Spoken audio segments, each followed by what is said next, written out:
আসসালামু আলাইকুম রহমতুল্লাহি ওয়া বারাকাতুহু। আপনার জীবনের খারাপ পরিস্থিতির জন্য আপনি কাকে দোষারোপ করেন? আমরা প্রায়ই আমাদের জীবনের খারাপ পরিস্থিতির জন্য অন্যকে দোষ দেই, তাই না? আমাদের মনে হয় যে আমাদের জীবনের নিয়ন্ত্রণ অন্যের হাতে, কিন্তু সেটা কি সত্যি? আমাদের সমাজের চিত্রটা একটু দেখুন।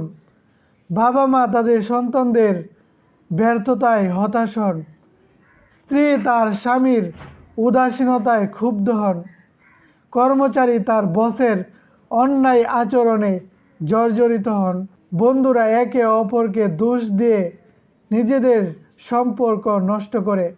এর তালিকা চলতেই থাকে।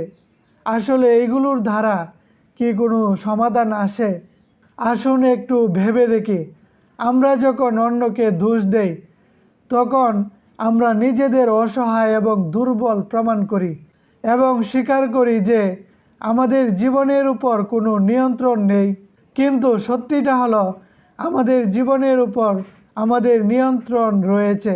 হ্যাঁ, হয়তো পরিস্থিতি সবসময় অনুকূলে থাকবে না, অনেক বাধা আসবে, অনেক চ্যালেঞ্জ আসবে, আবার সেই বাধাগুলো অতিক্রম করার শক্তিও আমাদের রয়েছে। আমরা পারি আমাদের জীবনের মোড় ঘোরাতে এবং আমরা পারি আমাদের স্বপ্ন পূরণ করতে। যখন আমরা নিজেদের জীবনের দায়িত্ব নেওয়া শুরু করি, তখন আমাদের মধ্যে এক নতুন শক্তি জেগে ওঠে। তখন আমরা আমাদের জীবনের চালক হই। আমাদের জীবনটা একটা গাড়ির মতো, আর আমরা হলাম সেই গাড়ির চালক। যেদিকে চাই সেদিকেই গাড়িটাকে নিয়ে যেতে পারি। কিন্তু যদি আমরা স্টিয়ারিং হুইলটা অন্যের হাতে তুলে দেই, তাহলে কি হবে? আমাদের জীবনের নিয়ন্ত্রণও অন্যের হাতে চলে যাবে। আপনারা কি তাই চান? আমি জানি আপনারা নিজেদের জীবনের নিয়ন্ত্রণ নিজেদের হাতেই রাখতে চান। তাই আজই শুরু করে দিন নিজেদের জীবনের দায়িত্ব নেওয়া। কিভাবে শুরু করবেন ভাবছেন? আমি আপনাদেরকে সহজ 5টি উপায় বলে দিচ্ছি। নিজেকে জানুন, নিজের শক্তি এবং উইকনেসগুলো খুঁজে বের করুন, লক্ষ্য স্থির করুন।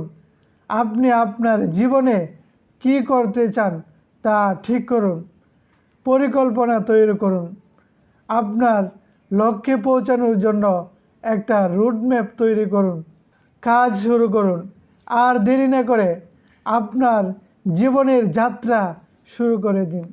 ধৈর্য ধরুন, মনে রাখবেন সফলতা একদিনে আসে না।